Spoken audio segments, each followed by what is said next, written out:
Now, yesterday I was discussing about the knee joint, and here you can see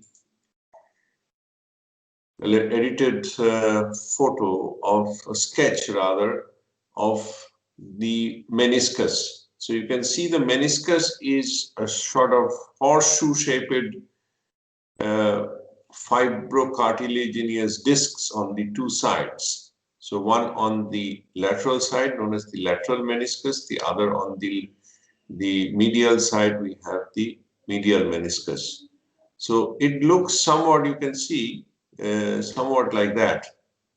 So like a horseshoe-shaped, so it's a horseshoe-shaped structure, and this actually is has some specific function in the knee joint. So the functions that of the meniscus are, it improves congruence of the joint. So it is in between the two cartilages, and you can see that its presence actually gives rise to more contact area, and thereby it distributes the weight, or distributes the load all over the contact surface. Okay, it also contributes towards reduction in friction between the tibia and the femur, and it also acts as a shock absorber. It's a soft tissue, and it is basically in the category of fibrocartilaginous tissue. So it's a disc which is fibrocartilaginous, and it has very specific role to play within the knee joint. Now, meniscus is highly prone to injuries, particularly for demanding activities like sportsmen, uh, football players, hockey players. It is a very common injury in the meniscus. So tear of the meniscus, different types of tears. You can find it also in the internet. That you can see here also in the picture that there are tears within the meniscus, and this actually calls for some reconstructive surgery. I hope you remember that I had shown you a slide on arthroscopy. Okay, so the doctor actually performs a computer-aided surgery, and with the help of a camera, he goes inside the joint. He travels inside the joint and does some repair work. This may be quite common, is rectifying some meniscus injury or some cartilage injury, maybe some things related to those. So arthroscopy is often used to repair or rectify some tears in the meniscus. Now, I think yesterday we were discussing a lot about the instantaneous joint center, okay, particularly in connection with the biomechanics of the patella. Now, for some people, it was difficult because the picture was not very clear, the sort of the X-ray type picture. So I thought I would just have a simple sketch, find a simple sketch to explain you. So you can see that this A point, say, corresponds to a particular degree of flexion of the knee. Say be it, say, 60-degree flexion. A dash is the position of the point, displaced point A, corresponding to 70 degrees. So this displacement from A to A dash is basically corresponds to 10 degree of flexion. Similarly, the B point displaces to B dash through 10 degree of flexion. So what is done is join AA dash, BB dash, drop the perpendicular bisectors, and where the perpendicular bisector meets is the point which is known as the instantaneous joint center. Instantaneous joint center, okay? So that is within that range of 10 degrees. Now this, when actually, if you go on starting from 0 to say 140 degree of knee flexion, you can see here 0 to 140, it will give rise to a semicircle. Okay, the locus of the instantaneous center will be a semicircle when we actually execute these flexion activities, or fixed flexion and of course extension. Now, I think I had explained you about the mechanics, basics, statics, basic mechanics of the patella and the contribution of the quadriceps tendon force and the patellar ligament force. And combined of these two, actually the resultant force actually, which is composed of the quadriceps tendon force and the patellar ligament force, it passes through the instantaneous joint center.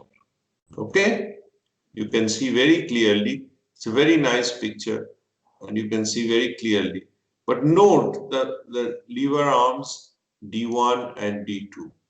You can see D2 is the lever arm of the main body weight. Okay, D1 is the lever arm of the patellar ligament. So these are important things to know, because we would need to do a static analysis followed by a dynamic analysis to find out joint forces and moments, as well as muscle forces. Okay, that is our final goal. Now, how many degrees of freedom does the knee joint have? Okay, it's a very interesting question.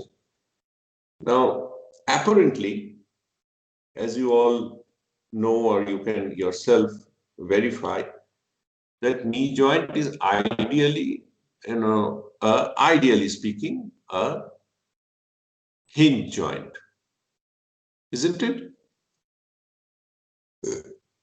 So, which means that it has the gross rotation in the form of flexion and extension. Okay, the leftmost. However, it is not purely a hinge joint. It is a modified sort of hinge joint. It does have totally 6 degrees of freedom. So what are the other degrees of freedom? You can see that it has some, in the frontal plane, it has some varus valgus. Valgus varus or varus valgus, whatever way you can see, say it has varus valgus rotation, or a rotation, inward rotation, outward rotation, basically in the frontal plane. Okay. Now, the flexion extension occurs, mostly we can measure it in the sagittal plane. I hope you are now aware of these two planes very well. Now, the other degrees of freedom are actually displacements. One is the anterior posterior displacement. This is the anterior posterior displacement. Anterior is in the front, posterior towards the back. The patella is always on the anterior side of the knee joint. So anterior posterior displacement, as well as proximal distal displacement. Proximal on the top, distal towards down. Okay. So proximal distal displacements and anterior posterior displacements are two common degrees of freedom. Apart from that, there is also medial lateral displacements. So So the knee joint, the femur, with respect to the tibia, can actually move, on both sides, medial lateral. So you have medial lateral displacement, you can have anterior posterior displacement, you can have proximal distal displacement. So 3 displacements already coming in, and the only one left is the internal and external rotation. You can see here, so it can actually rotate about the vertical axis as well through a small, remember, those things may be through a small angle of rotation. Okay, so we have 3 rotations and 3 displacement, resulting in 6 degrees of freedom.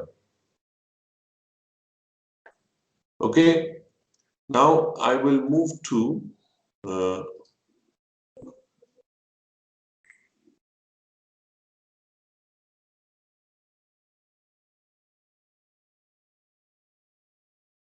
the book, where I would show you that the meniscus, where is the book?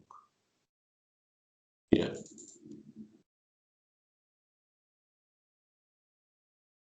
Can everybody see this?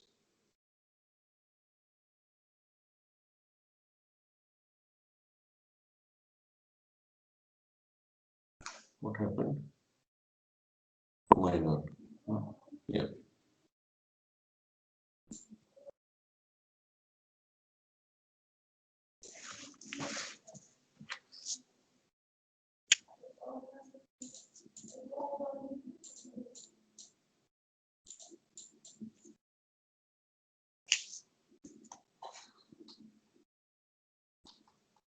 Yeah, let me go to biomechanics of the hip. I just wanted to show you one picture of the meniscus.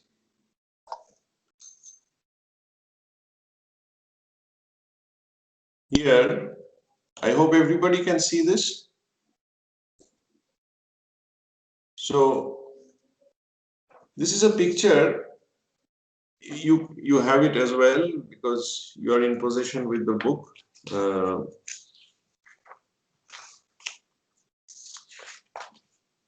This picture actually presents the deflection of the meniscus, each the medial and the lateral meniscus during, say, flexion.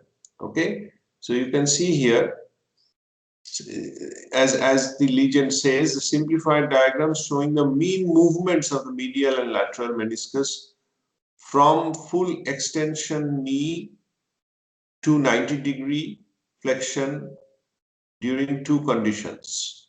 So one is the subject is straight, standing straight, weight bearing. The other subject is B. So you will see this is the first on the left is the subject or the patient is weight bearing and standing erect.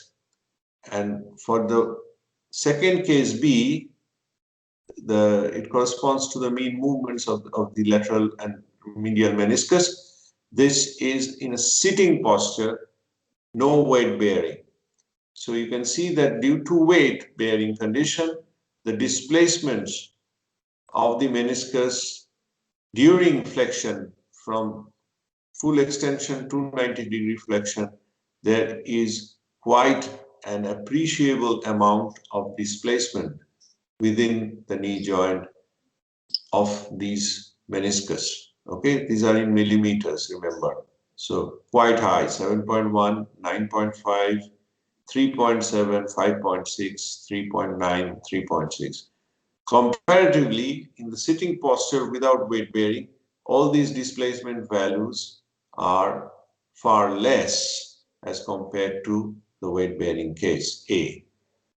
This is something for you to note because we have, you should understand that many things, many constituent parts of the knee joint is actually moving with respect to each other and giving rise to a very complex set of events. So with this knowledge, I have mostly covered all the aspects of the knee joint. Now I would move to the mechanics quite quickly. So I have half an hour left, and I will actually explain you the static and how to do the dynamic analysis. So you have this book. This is a very interesting book, and I have seen that it is very good for the starters, written in a very lucid language, and it gives the main concepts in a brief manner. Now, statics and dynamics of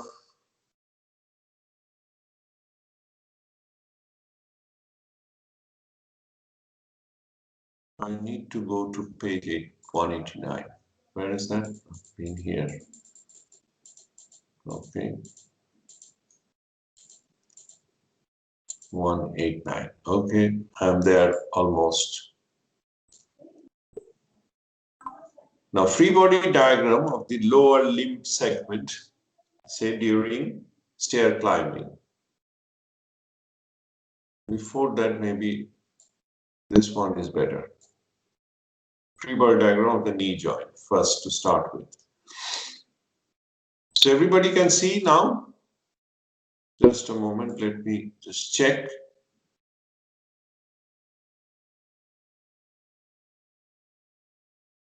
Hello? Hello? Yes, sir. Yeah, Yes, sir. everybody can follow? Can I move on with the class? Yes, sir. Yes, sir. Yes, sir. Yes, sir. Everything Sir. clear? Yes, sir. Yes, sir. So I go back to the old configuration, and now I continue with the static analysis.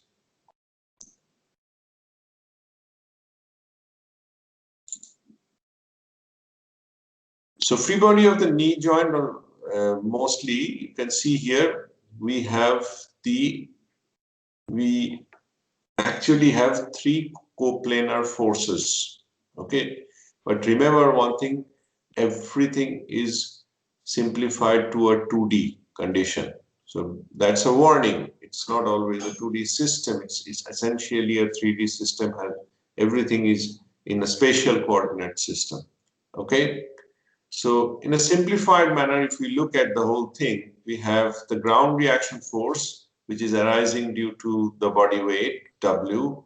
We have the patellar tendon force, which is the P, okay?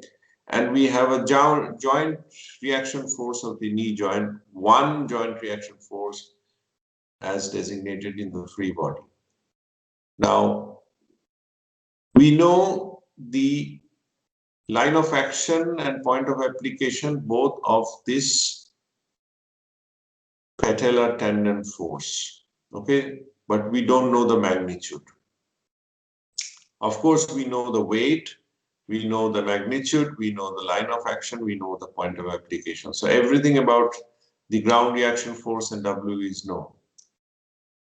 We don't know, when we move to the joint reaction force, knee joint reaction force of this lower limb segment, we know the point of application. You see, I don't see this anymore. The pointer and two. Okay. We don't see the pointer, but I can just, I'm pointing my palm, you see here, the arrowhead. So this is the point of application, but we don't know the line of action, we don't know the magnitude, we don't know the sense.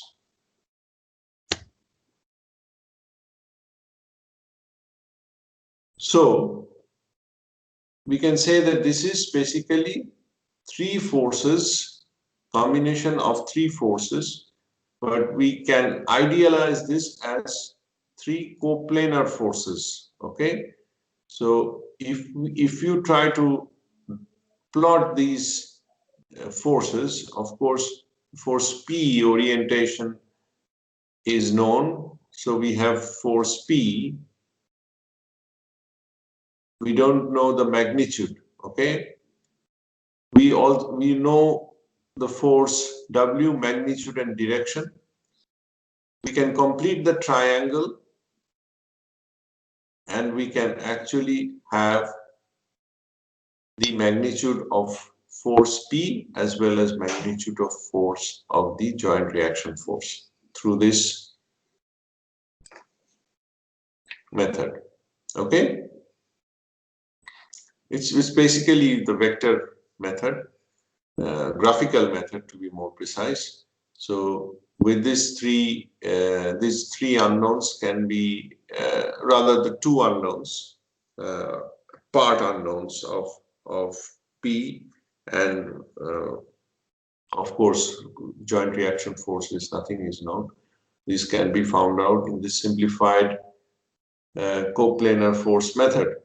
Okay, now if we consider the next one is the free body diagram of the lower leg during the stair climbing. Okay, so this is another activity, physical activity.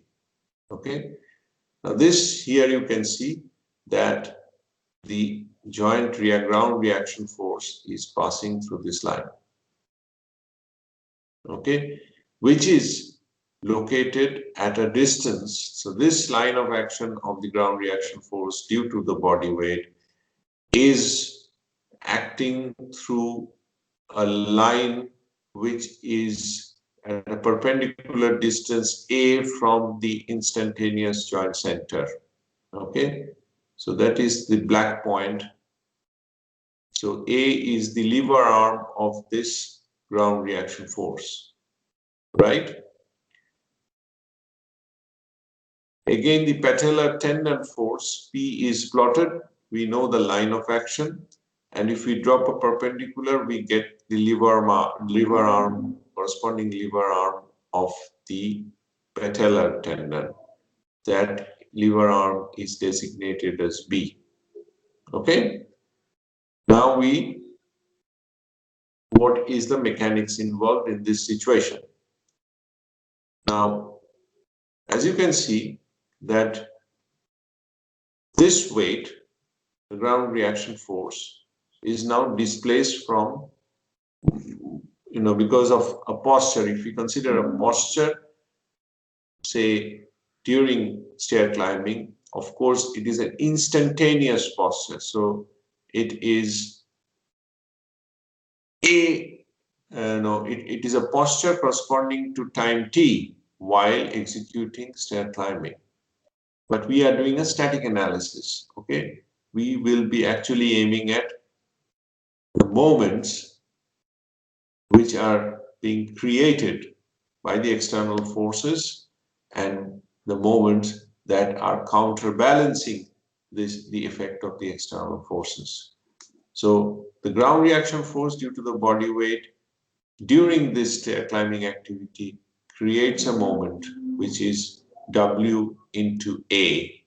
Okay, and this is counterbalanced by the patellar tendon moments, which is the moment created by the patellar tendon.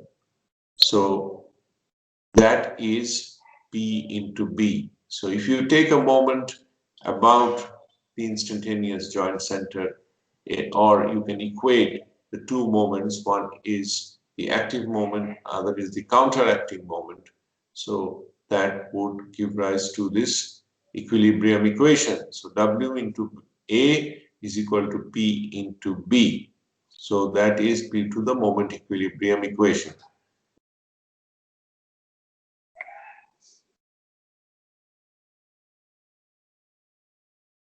Now in this case, please note that we are actually neglecting the weight of the lower limb in the calculation.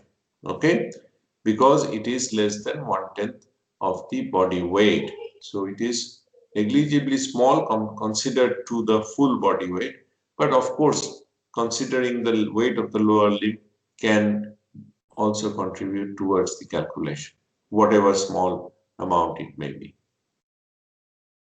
Now this is a classical way of doing a simple calculations of the static analysis. Now, static analysis is not always will give you all the unknowns that we require when we try to analyze human motion, because we will be interested to find out many unknown muscle forces.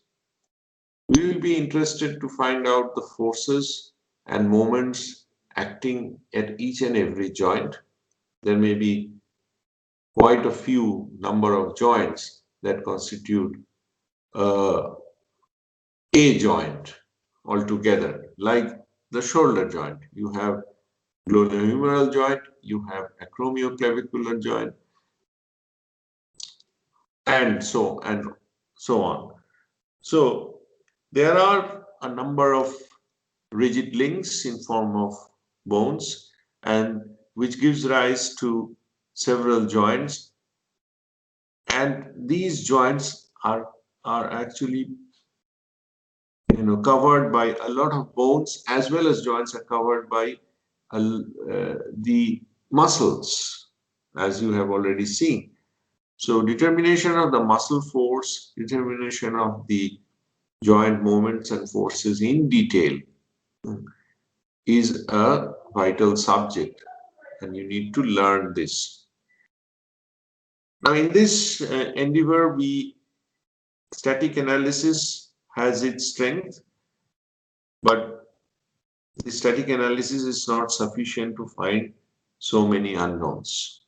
Okay, so we consider the dynamic analysis, the state of dynamics.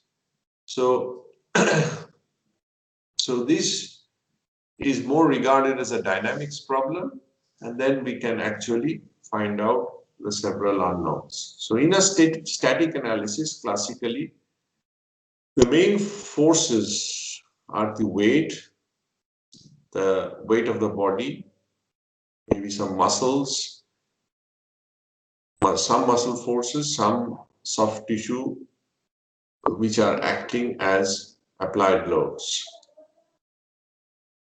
Friction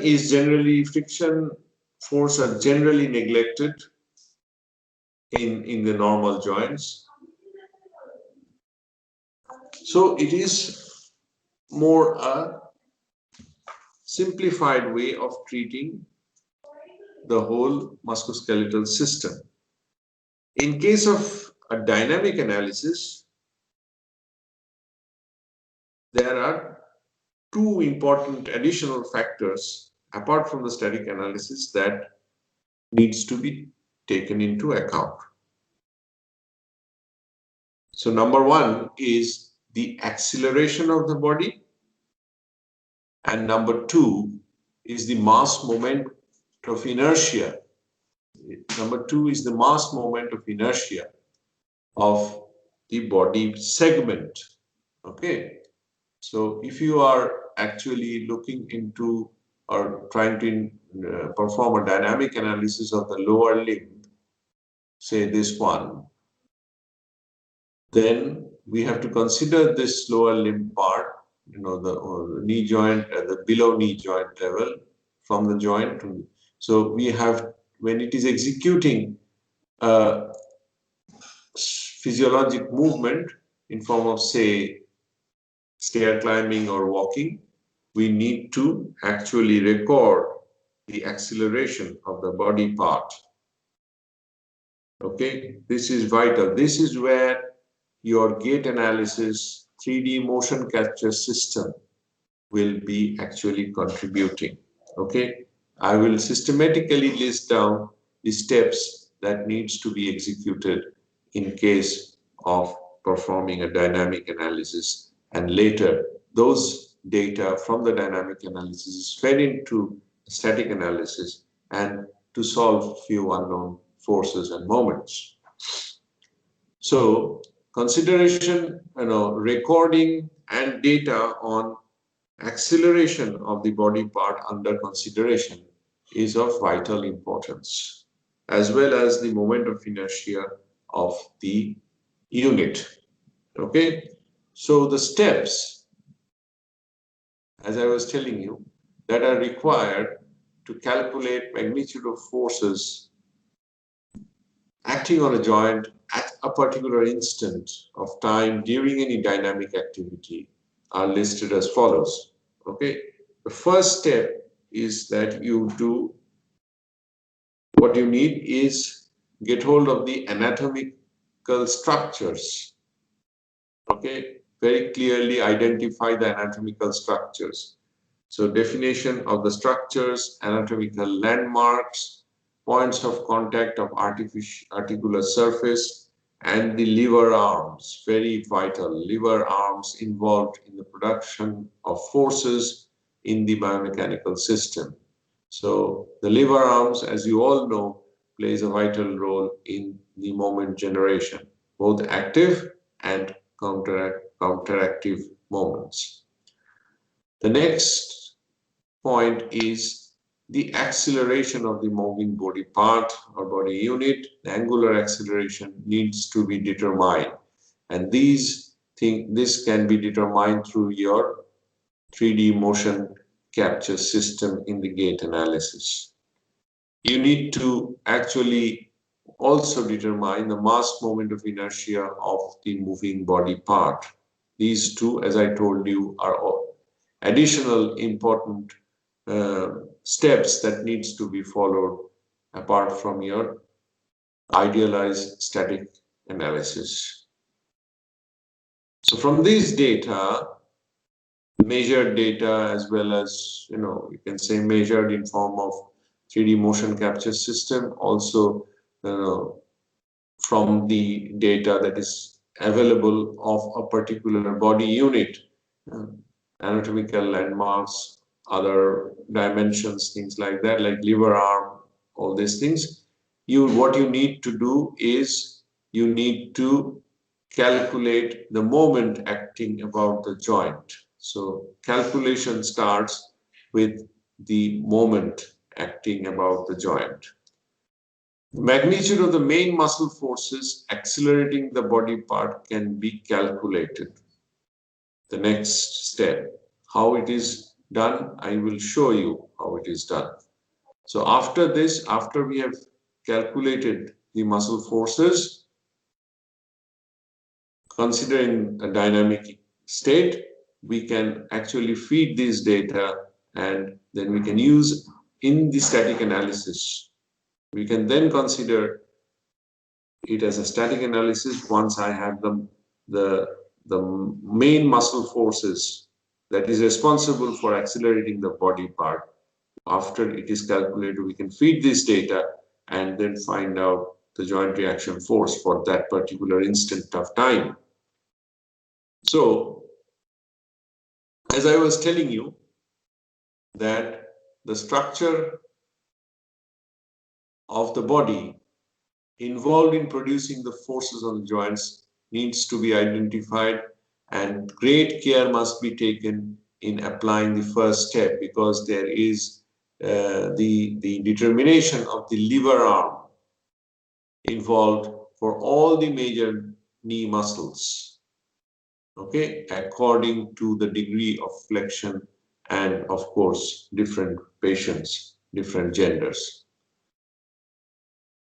In joints of the extremities, acceleration of the body part involves a change in the joint angle. So you have to be very careful in your measurements.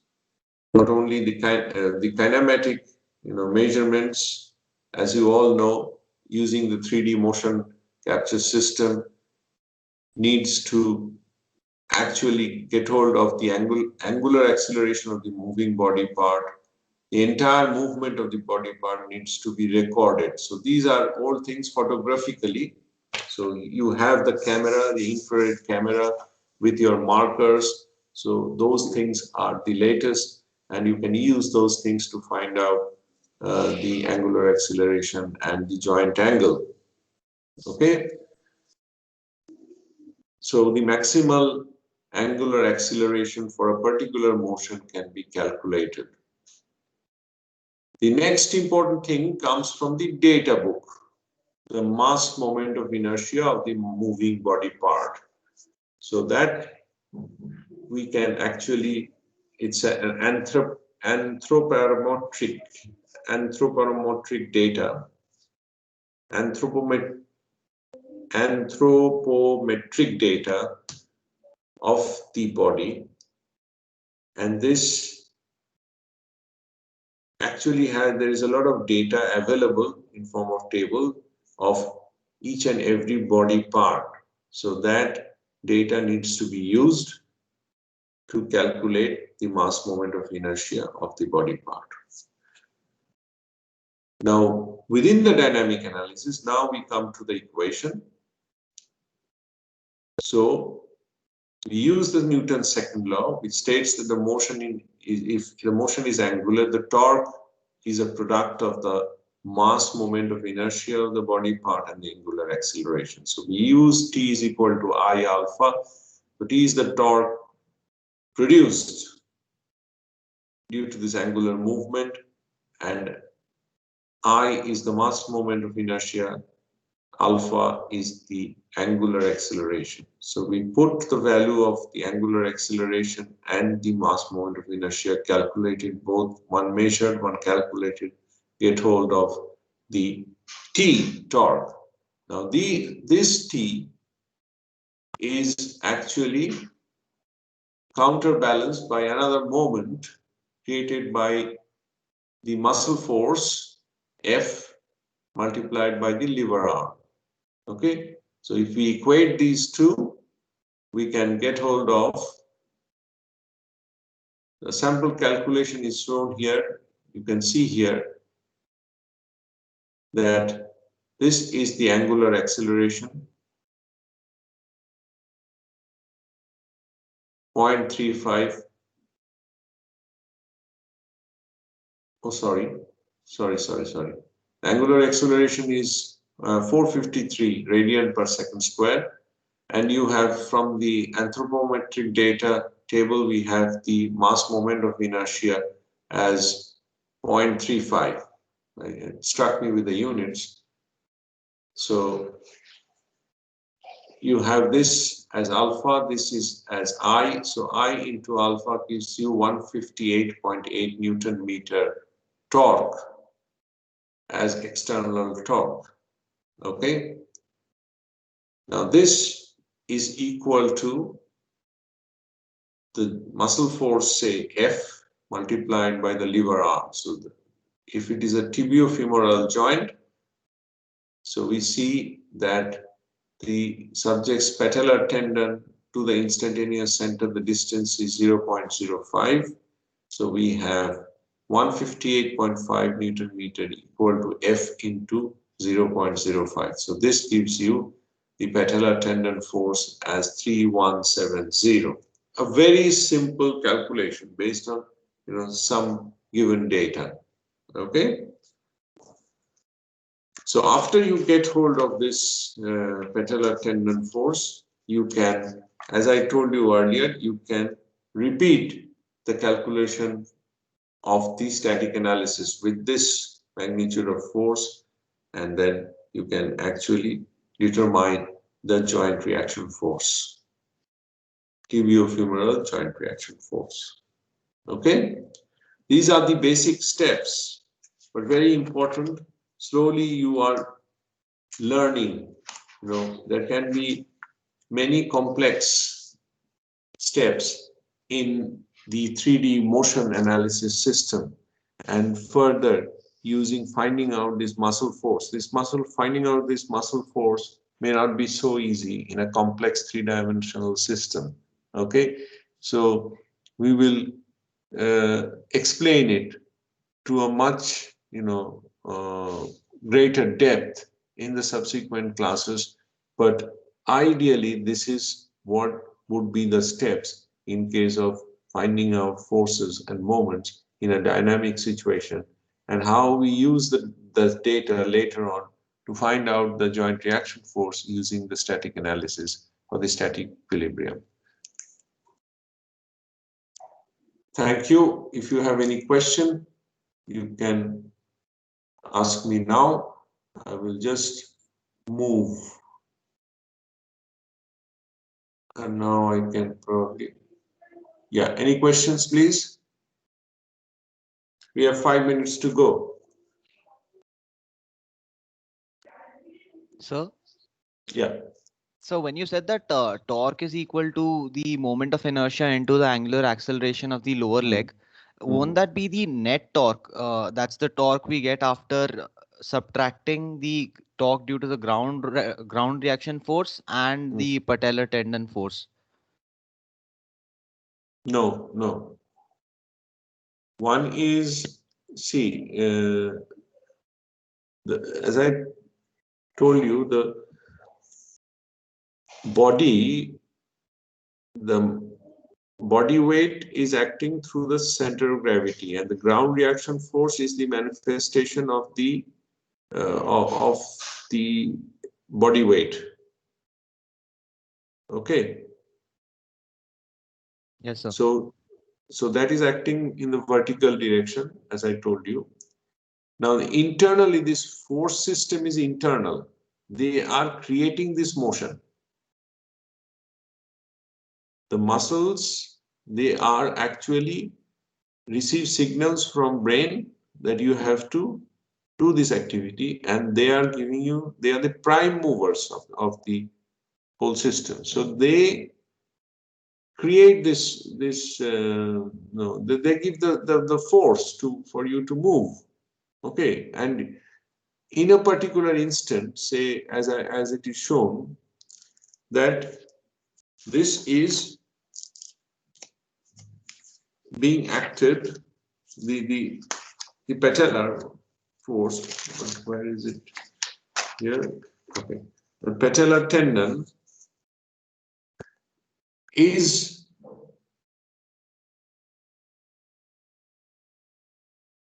we are considering only one, say, patellar force, that or the muscle force through the patella, or through the patellar tendon, to be precise, the muscle force through the patellar tendon, the activity of that. But there are several muscles. Okay, so these are giving you the active forces, and your body is balancing. In a way, you can look at it that way. So your body is going through this angular acceleration. So you have your I, the moment of inertia of your limb segment, and then the acceleration. So that these two always is basically your body part is executing the curvilinear motion. Okay, so that is the torque. That is a rather an effect. And what is the cause? The cause is the combination of the muscle forces that actually produces this angular movement. Does it clear your question? Sir, when we analyze the lower leg statically, we assume the net torque to be zero, right? That's how we equate the moments due to the patellar tendon force and the ground reaction force. So how are these two analyses different? No, because this analysis, in the first case, the static analysis, they doesn't consider any dynamic effect. Unless you consider the dynamic effect, you cannot get hold of the muscle forces so easily, because it requires a lot of equations. There are a lot of unknowns. Okay, so in the dynamic analysis, it's only the muscle forces that are factoring in. Yes, from the muscle forces, you can calculate later on the joint reaction forces using the subsequent static analysis. Okay, sir. Thank you, sir. So if you read as I explained, also side by side, I was pointing to the book. So if you read it, it's very nicely written, and there are some small solved problems also in it. So if you go through it, you will actually learn the very basics, fundamentals of the joint kinematics. And then we will be really moving into serious, complex situations in case of hip. based on which you will be doing a major project. Okay, then you will be absolutely handling 3D data, HIP98, 3D data, real serious calculations, and that would involve a lot of coordinate transformations as well, basic concepts of robotics. So you'll be asked to read papers. We have the HIP98 associated papers from Journal of Biomechanics, and life would not be so simple. Okay. Anything else?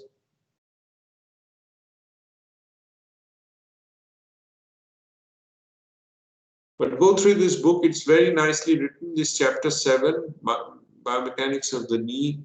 So coupled with the gait analysis, what you have learned, I think you can learn the basic concepts, elementary concepts, fundamental concepts of joint kinematics. Okay, that's it. Then tomorrow, Mr. Sebi, who is my